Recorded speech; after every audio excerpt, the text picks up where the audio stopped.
This is breaking news. Good afternoon. I'm Jessica Moore. We break into programming right now with breaking news in the trial of Senator Bob Menendez. After more than 9 weeks of testimony over allegations he accepted lavish bribes in exchange for official acts, the New Jersey Democrat has been found guilty by a jury of his peers of taking bribes paid in gold bars and a luxury car. Menendez's home was raided back in June of 2022. The FBI uncovered over $480,000 in cash stuffed in envelopes and inside closets. The senator faced bribery and extortion charges and was accused of acting as a foreign agent to benefit the governments of Qatar and Egypt. Sentencing has yet to be announced. Nadine Menendez was originally set to be tried alongside her husband, New Jersey Senator Bob Menendez. Her trial had been postponed until August because she is recovering from breast cancer surgery. We just got word today her trial has been postponed indefinitely. Our special coverage on the guilty verdict in the trial of Senator Bob Menendez will continue right now on our streaming platform, CBS News New York. You can find that on our website, cbsnewyork.com. This has been breaking news. I'm Jessica Moore. This has been breaking news.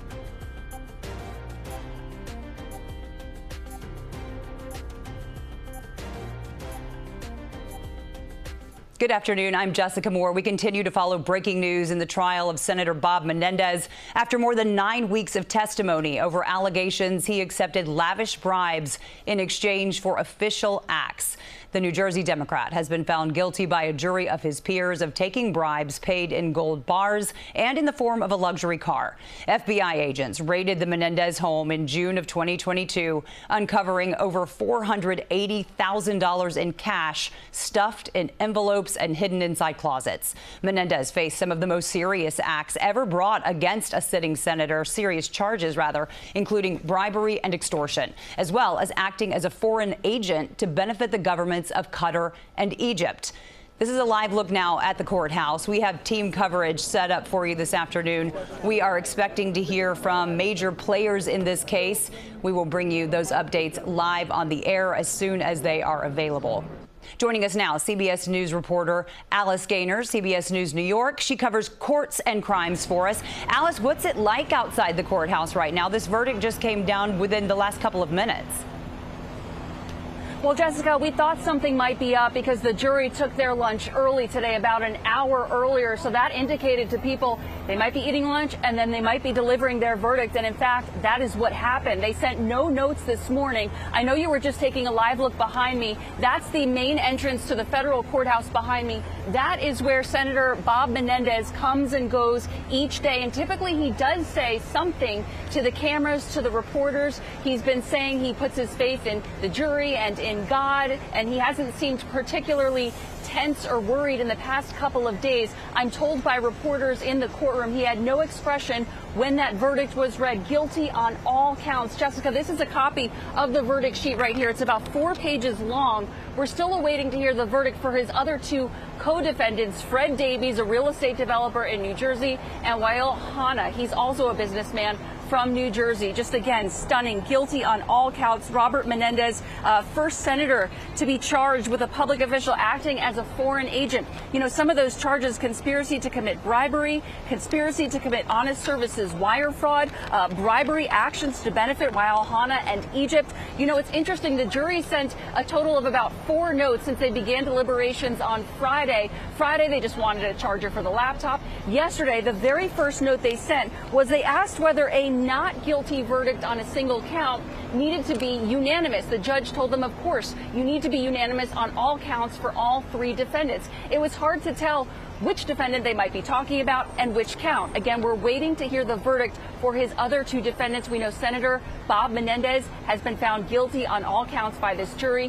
One of the other notes they sent yesterday, they just wanted to go outside and get some fresh air. The third note, they did want clarification on counts 11 through 12. And those counts, I want to read them to you. It sounds like they needed some help with bribery, actions to benefit Fred Davies and Qatar. Fred Davies, a businessman, a real estate developer out of New Jersey. You know, it was alleged that Davies gave Menendez and his then girlfriend, now wife, gold bars and cash in exchange for his political power. They say that Menendez intervened in a criminal prosecution against Davies, and that he also introduced Davies to a member of the royal family in Qatar, who then invested in his real estate project.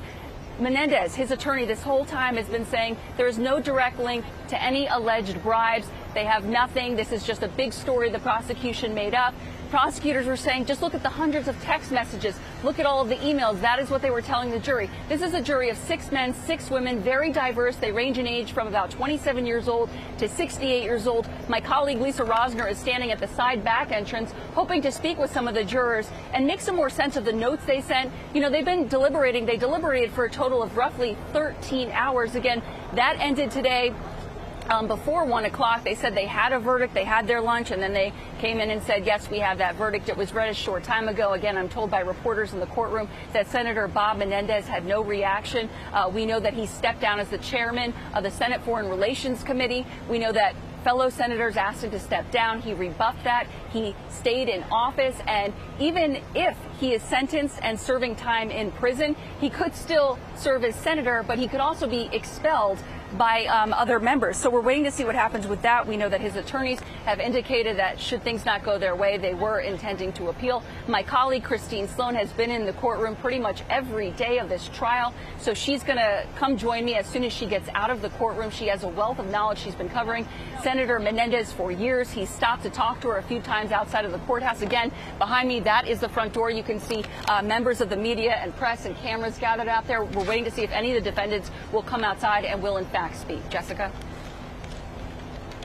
Attorneys called it cherry-picked nonsense, of course. They were sort of defending, saying everything that he did was within the scope of being a sitting U.S. senator. And as you mentioned, Alice, he can still run. He wants to run as an independent. So let's see what happened. You and I have covered a lot of these cases. The jury can deliberate anywhere from a couple of hours to, a couple of weeks. They sent down notes that you mentioned earlier. What did that tell you when they asked the note about sort of all being of the same mind on the one charge?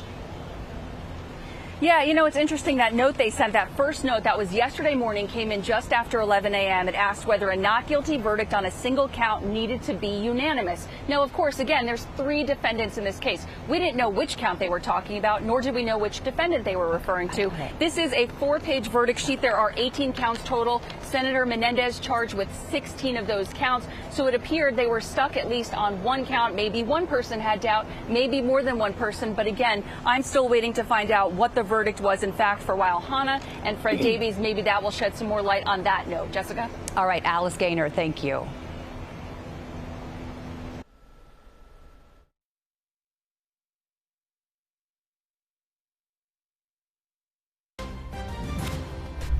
This is breaking news.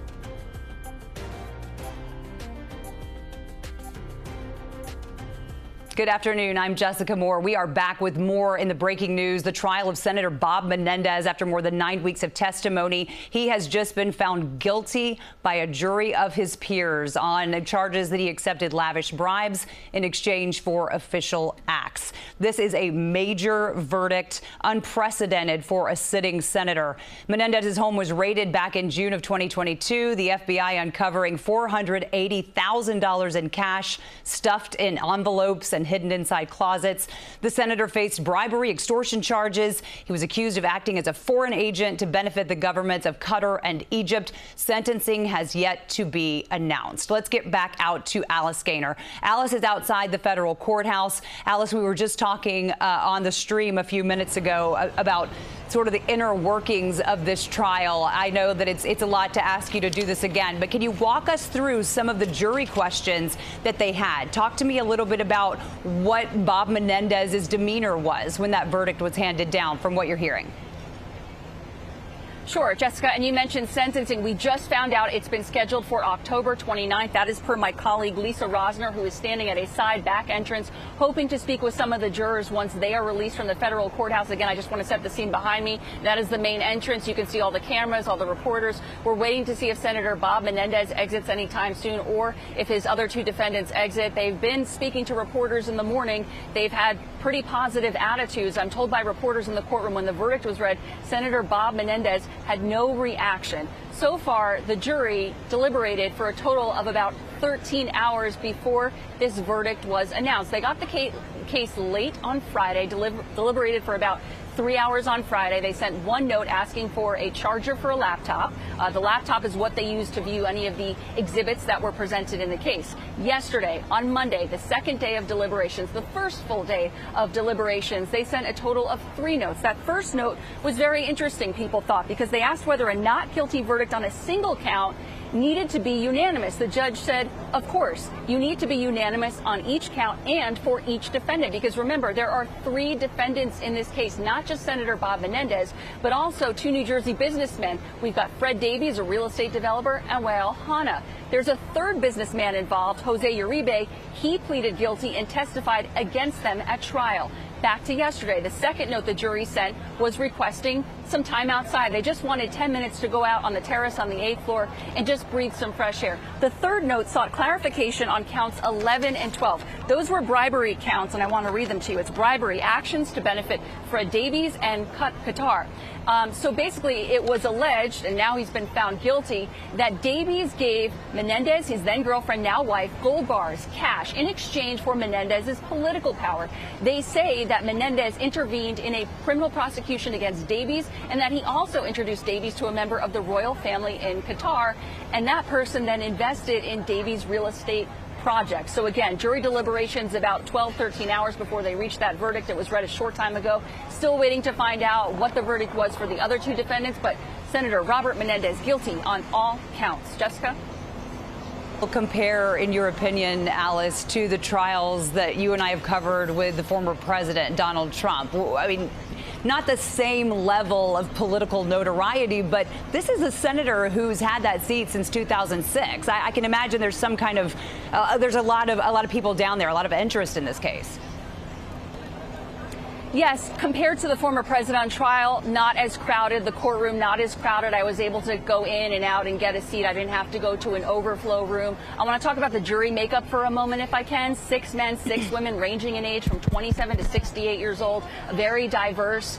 You know, his demeanor, Senator Menendez, has been, I wouldn't say upbeat, but he's maintained a positive outlook anytime he comes and goes and speaks to reporters who shout questions to him in the morning. He says, you know, he has faith in God. He has faith in the jury. You know, yesterday he said that the jury notes, their questions seem to indicate this wasn't as simple a case as prosecutors were making it seem to them. You know, from my standpoint, we were not in the jury room. We don't know necessarily what these notes totally mean. To me, it seemed like they were just struggling with, you know, the judge's instructions to them on how exactly to reach the verdict on the specific counts. It doesn't necessarily mean they weren't sure how they felt about it. They were just asking very specific questions, clarifications on if this meant this, should they do this? No, that makes a lot of sense. You mentioned 6 men and 6 women. I know during the trial it's hard to get information about the jurors. Hopefully we'll get that as they leave the courthouse. But have you heard anything about the makeup other than just the gender? So we have Latinos, Latinas on this jury. We have Black Americans, we have white Americans on this jury. Again, it is a very diverse jury. It's a jury that has been paying attention. That is one thing that attorneys have noted. They have been engaged. They have been taking notes. And again, they deliberated for roughly a dozen or so hours. Yeah, definitely thorough. All right, Alice Gaynor, thank you so much. Let's get some legal analysis on the case now. Joining us is Hofstra Law Professor James Sample. Professor Sample, thank you for the time this afternoon. Prosecutors presented emails, documents, phone records. In your opinion, as you followed this trial, was there a smoking gun in this case, or was it sort of the cumulative effect of all the evidence? Jessica, it's good to be with you. And I think that the answer is that it was definitely the latter. There were over 1,000 evidentiary exhibits presented over the course of the 2-month trial here. And as Alice's report just indicated, the jurors really deserve an extraordinary amount of credit. When you think about giving up, in essence, 9 weeks during the summer, no less, of your life and your autonomy to listen and to not be able to speak with each other about the case, the one thing that you have in common, until you get to deliberate. They did an extraordinarily thorough job. This was a complex case because it involved multi-pronged conspiracies. It's true. And one of the things that the defense tried to make a significant factor, particularly in its closing arguments, is that there's not one smoking gun. But the prosecution countered that with a very, very compelling story that just because there's not one so-called smoking gun, the cumulative effect of all of that evidence, all of the interactions, and the very, very compelling, I mean, if you're going to do bribery, you might as well go big, right? Go gold bars, go Mercedes-Benz, go $480,000 in cash sewn into your pant pockets and hidden in your closets. The defense tried to point the finger at Nadine Menendez. But remember, we're talking about the third-ranking official, at least at the time that the charges were initially brought, on the Democratic Party side in the United States Senate. So arguing that he's a somewhat clueless dupe who had been, fooled by his girlfriend and now wife was not a particularly compelling argument, although it seemed to be all the defense really had. Right. No, I think that's a fair assessment. The former senator decided not to take the stand in his own defense, which is a defendant's right, but sometimes it can affect the outcome. Do you think it affected the case? Well, it's hard to know whether it affected the case. I think that certainly had Senator Menendez taken the stand, he would have opened himself up to a host of other charges, perjury being foremost among them. I mean, we saw this New York, the Southern District of New York, and earlier this summer in the state courts of New York, not far across the way there downtown in Manhattan. We saw with former President Trump. The risks for most defendants, particularly in white-collar cases where the facts are complex and where the questions can come at you blindly, far outweigh the rewards for most defendants in these kinds of cases. I think they made a sound decision. It's easy to Monday morning quarterback, but from a lawyering standpoint, putting Bob Menendez on the stand would have been extraordinarily risky. I think one of the things that is especially compelling about this case, and I think it offers a kind of teachable moment. In 2017, Senator Menendez faced another corruption trial. That case ended in a hung jury. Hung jury meaning not an acquittal, but effectively, because it was never retried, effectively he got away with it, so to speak. There were jurors in that case who would have voted for a conviction. It was 10-2. Instead of being chastened by that experience, that's a 2017 case. It's 2018, just mere months later, when the fact pattern at issue in this case starts to develop. That is an astounding indication that rather than being chastened, the lack of consequences for earlier actions other than the consequence of having to endure a trial, certainly, he decided to double down. Right. It almost seemed like he was a bit emboldened, if I'm hearing you right. So Nadine Menendez is being tried separately. As you said, Menendez's defense really tried to pin a lot of this on her. Just a few hours ago, her trial was postponed indefinitely. That was obviously before this verdict came down. What do you make of that? The timing was certainly an eyebrow raiser. I mean, I don't know, other than the fact that she's being treated for cancer. Right. We don't know a whole lot about the precise details, nor should we really know the precise details of her treatments and diagnoses. It was odd timing that order would come down while the jury was deliberating in Senator Menendez's case. However, I think that the safe assumption, it's not as though it's been dismissed, it's been postponed indefinitely. I think the safe assumption here is that the judge is taking some time, offering her some time to deal with the pressing matter of her cancer treatment, and we'll be on a kind of wait and see there. It is odd that postponement occurred while the jury was deliberating, but I don't think we want to read too much into it at this point. Yeah, interesting timing. All right, Professor James Sample, thank you so much for your expertise. I know it's a busy afternoon. Really appreciate having you with us. All right, we're going to go back out now to CBS News New York reporter Alice Gaynor. She's joined by Christine Sloan, our colleague who has been inside the courtroom for the duration of the trial. Alice and Christine, I'm sure you have a lot of questions for each other out there. So, Christine, you were in there when the verdict was read. First of all, let's talk about the energy in that room and what was the demeanor of Senator Menendez and also his two co-defendants. So I've got to tell you, just right before the verdict was read, there was just complete silence for just minutes. And then when the verdict came in, it was off the bat, guilty, guilty, guilty. The senator found guilty, 16 counts, guilty. His reaction at first was just very stoic. He sat there, he nodded his head, and then he raised his hands to his face. He put his head down, and then he looked at the jury. He said nothing, and the judge had warned everyone, no outbursts whatsoever during the verdict reading. His sister Caridad and his daughter Alicia were also in the courtroom. They were silent, no tears, stoic. That look of dread said absolutely nothing. Wael Hana, one of the defendants, who was also found guilty on 6 counts, his family sat in the front. They cried very silently, but it was a very extraordinary moment. I have covered the senator for more than 30 years, and he sat there quietly, and when he walked out of the courtroom, I was the first person walking out of the courtroom, and I walked out with him. He nodded his head, and he looked very, very upset. And we do want to point out that's the door where the senator would be coming out of. We have a camera position there, so if he does give any reaction. I know he's answered your questions before as he's come and gone from the courthouse here. Yes, you know, he has stopped and talked to me regularly. He always comes to our camera. He says a few words. And, you know, the last words to me were that, you know, I trust the jury. I put it in God's hands and in the jury's hands. And the jury, you know, they ordered lunch very early today, so we knew something was up. They ordered their lunch. I think it was literally 30 minutes. And at 12:32, there was a verdict. The judge called the jury in, 6 men, 6 women, very diverse group of men and women. The jury foreperson, she is an investment banker. She is, from what I believe, Latina.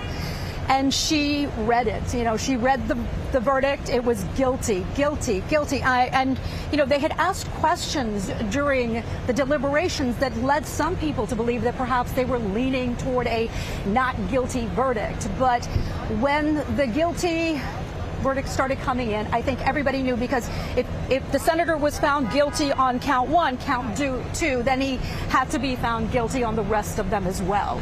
So these are bribery, conspiracy, extortion, acting as a foreign agent. That's the one thing that I know, having spoken to him, that he's very, very upset about. But actually, the conspiracy and the bribery charges carry more years. So they're going to be back here for sentencing on October 29th.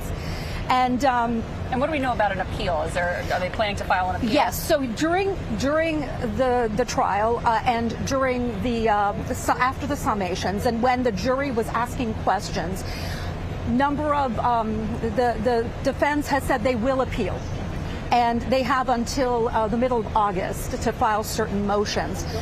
But they made a record of many different things, and the way that, you know, the jury at one point had asked about Fred Davies, you know, whether the senator was interfering with his prosecution.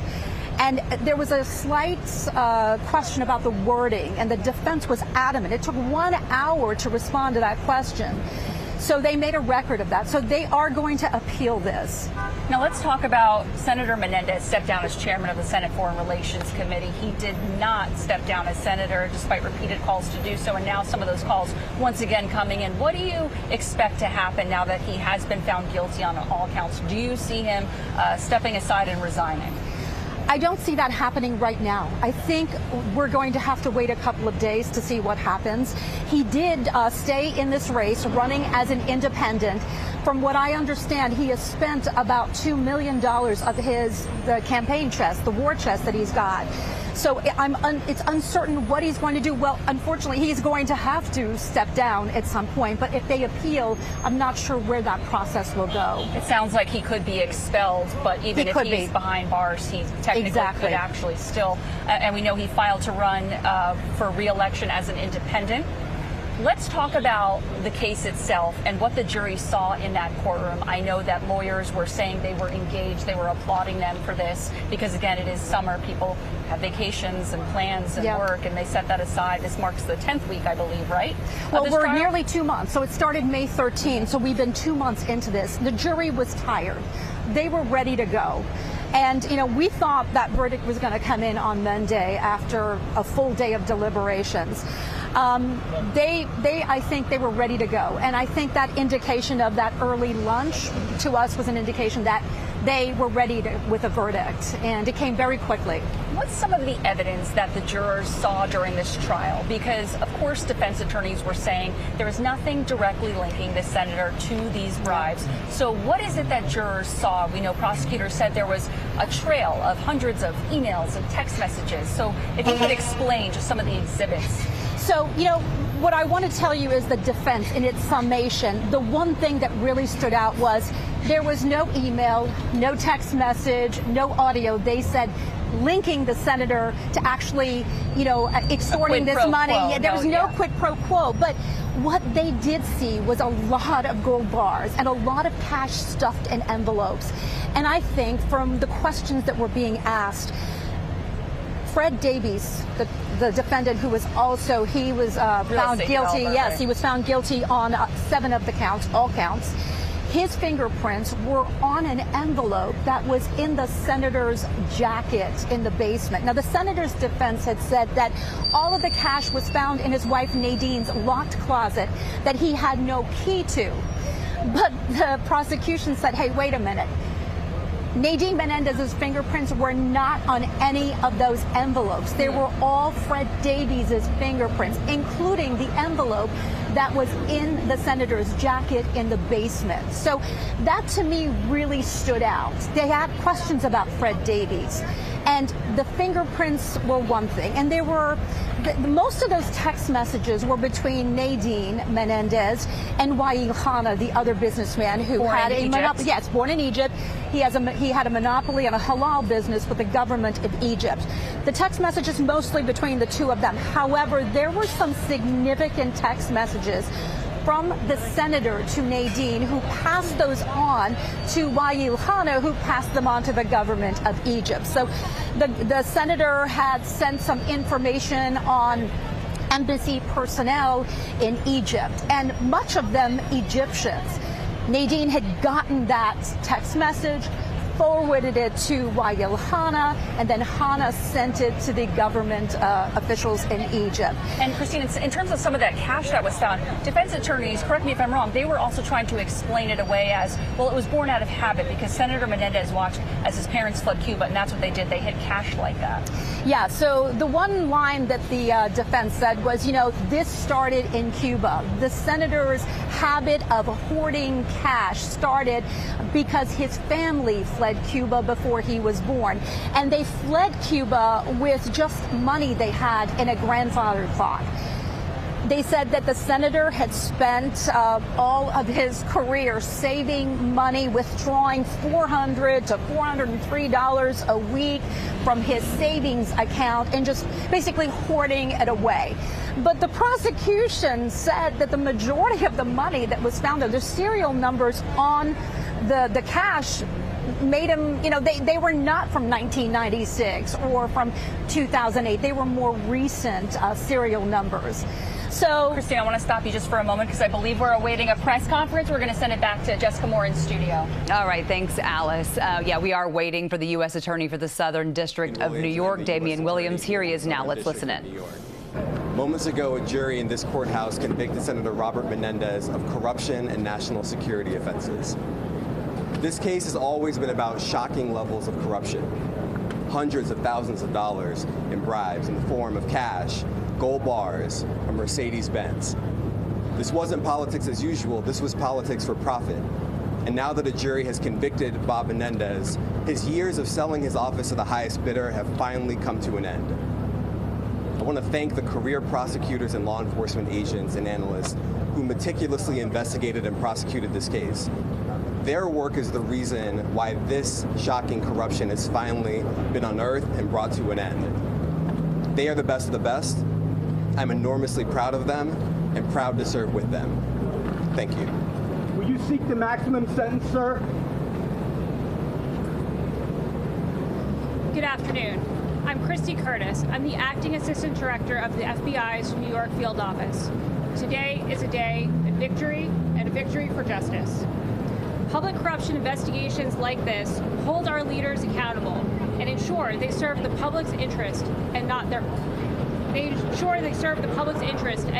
own. This conviction comes after careful investigation and hard work by the FBI, IRS, and the U.S. Attorney's Office. The FBI's pursuit of truth and integrity was instrumental in securing this conviction. When an elected official betrays the trust placed in them, it undermines the foundation of our democracy. Thank you. My name is Manuel Gomez, and I'm with IRS CI Criminal Investigations. I'm Assistant Special Agent in Charge in the New York Field Office. Thank you and good afternoon. Thank you to U.S. Attorney Damian Williams for hosting us today. It is a great commitment and collaboration between IRS Criminal Investigations, the FBI, and SDNY that today's verdict was possible. I would like to recognize the work of the FBI Public Corruption C-Squad, the SDNY Public Corruption Unit, trial attorneys and paralegals for the tremendous effort in presenting this case, and the SDNY tax attorneys. I want to specifically recognize the IRS CI special agents who worked this case in tandem with FBI special agents. Today's verdict is a reflection of all their hard work. Job well done. Thank you, everyone. Mr. Williams, will you seek the maximum?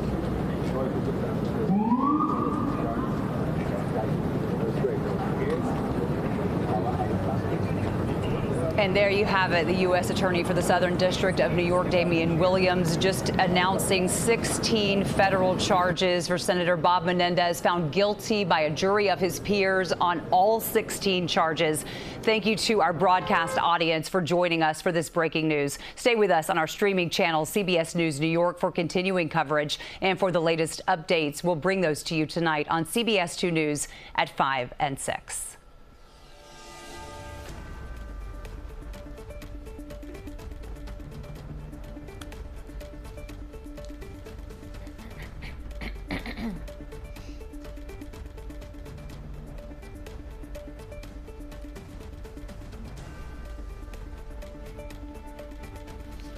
Welcome back. Jessica Moore here with Marcia Kramer, CBS 2 political reporter. Let's talk about how all this could play out in the court of public opinion. Bob Menendez now wants to run as an independent. Yeah, that's not going to happen. No, you don't think so? Absolutely not.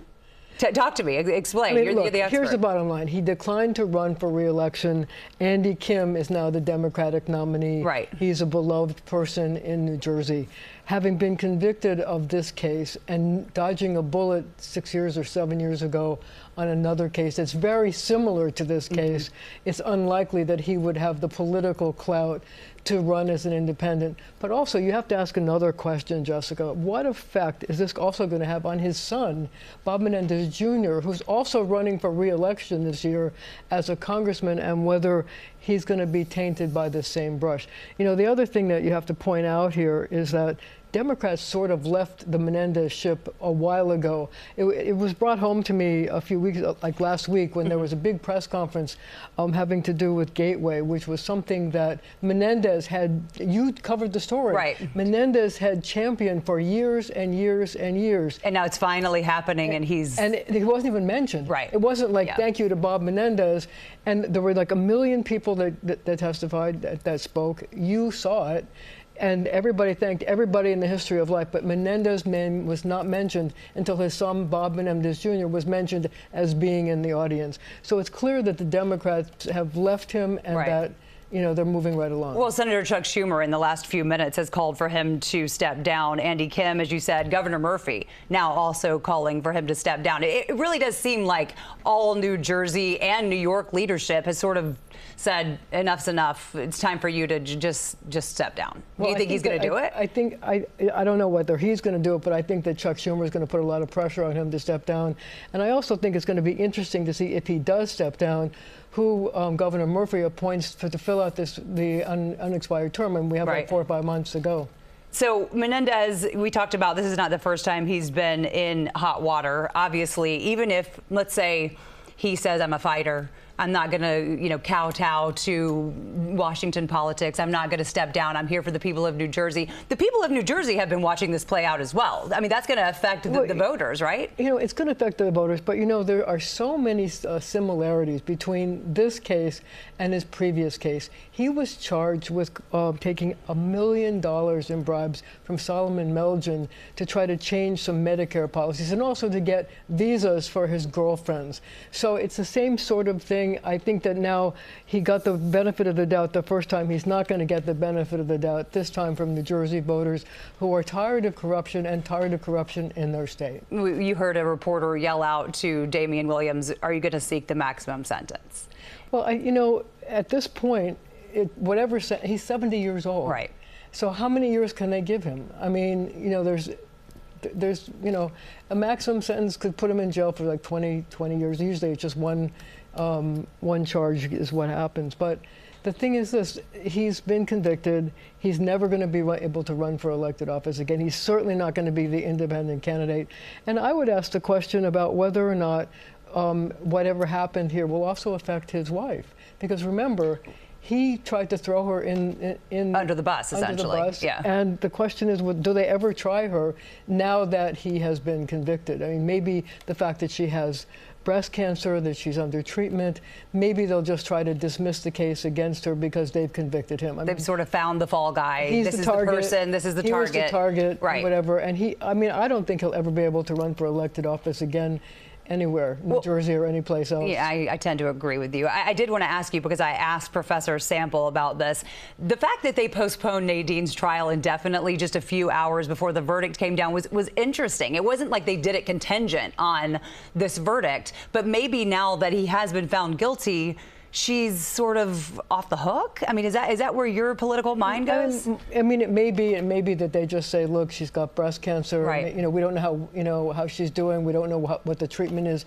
She may have to have chemo for a long period of time, and maybe there's just compassion here. And someone is paying for these crimes, essentially. He's paying for it. I mean, exactly. I mean, it would seem that the jury has decided that they're his crimes and the crimes of the other people that he was involved with. All right, Marcia Kramer, thank you, as always, for your expert analysis. Bob Menendez found guilty on 16 federal charges: bribery, fraud, obstruction, acting as a foreign agent. Thank you to the CBS News New York viewers for joining us for this latest update. We will continue to bring you updates on air and online. And of course, we'll have the very latest for you tonight on CBS 2 News at 5 and 6. I'm Jessica Moore along with Marcia Kramer. Have a great afternoon. This has been breaking news.